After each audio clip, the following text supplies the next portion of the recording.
As time went on, starting around the beginning of the 20th century, American politics saw a big shift in focus and actions. The Civil War was now 35 or 40 years past. But there was a different divide.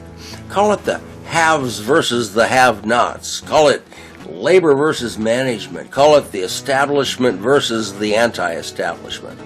On the ground, it was the progressive movement and the populist movement, each in its own way, versus, to use an old phrase, the powers that be.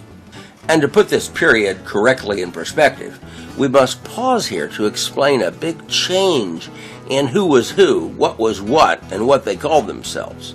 Now, back in Abe Lincoln's time, the Republican Party was the Liberal Party, anti-slavery, pro-human rights.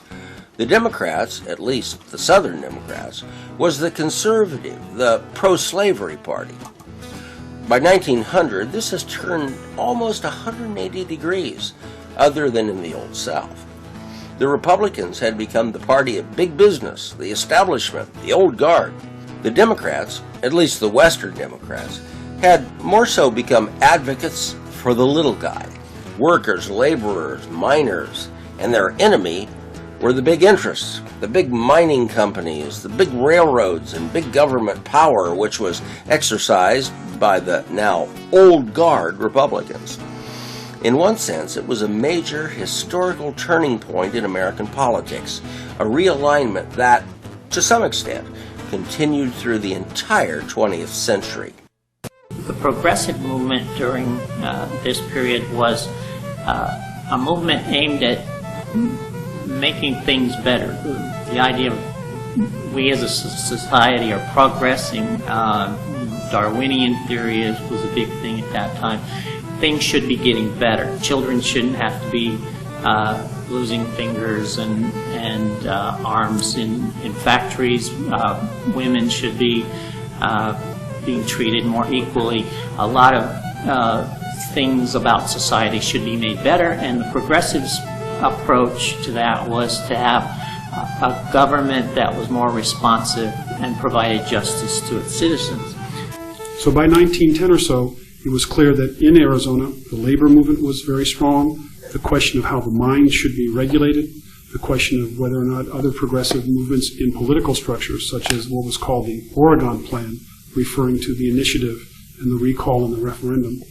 All of these were fairly important items to make part of the discussion about Arizona's constitution and its statehood. Populists, on the other hand, it was more of a farm-generated movement. And the idea was that big government and big business are bad. And so for the progressives, big government was not a bad thing, but a bad government was a bad thing. And so their approach to dealing with that was to put more power in the hands of the people.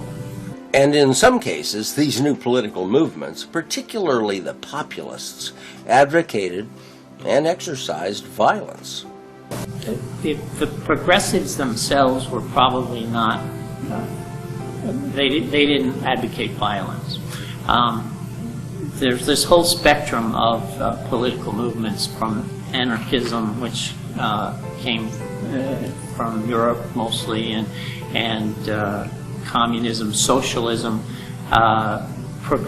Socialism was an accepted political party at that time. There were socialists, Democrats, and Republicans, and progressive parties, since there were progressives in all three of those other movements. But the violence came mostly, in the West, came mostly from the labor movement. The labor movement was pretty strongly socialist, with the leaning towards anarchistic in some ways. So the idea was that for decades, big business, railroads, and investors, banks, the people who controlled power had subjugated the workers, and the workers during this era in 1900 to 1910 were asserting themselves. Labor management relations were dictated by dynamite. during that period. So in Idaho, for example, the former governor who had been part of breaking a strike was assassinated by a bomb on New Year's Eve. The New York Times, which was seen as an arm of corporations and railroads, was bombed as part of a labor situation. In both cases, Clarence Darrow was the attorney for the accused. But this was a period of great unrest, and the labor had begun establishing itself as a force, and the people of Arizona were open to someone who could stand up to big corporations and railroads that they thought were taking advantage of them.